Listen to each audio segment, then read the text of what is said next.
One of the things that I've been struck by is how much division there is in the church.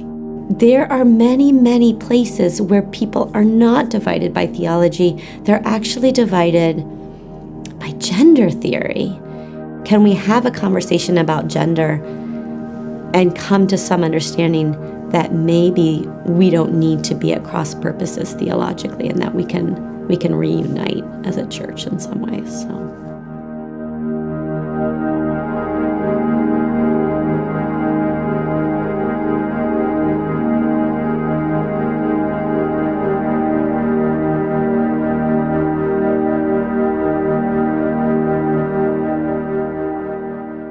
I'm a Lutheran, and as we work towards the 500th anniversary of the Reformation, we're really interested in ecumenism, or calling people to have conversations back together so that we don't feel so divided from each other and that we don't continually divide the body of Christ.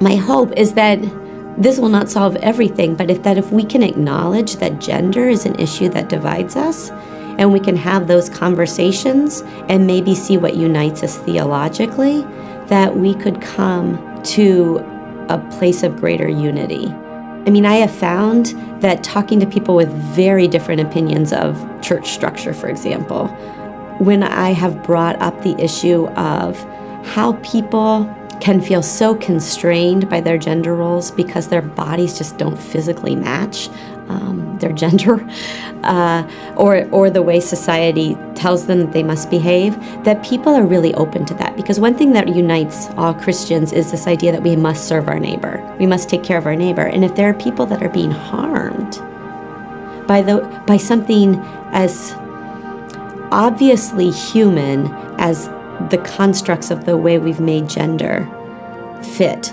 on top of a biology that may or may not fit those gender roles, people are very interested in trying to have a conversation that will better serve each other.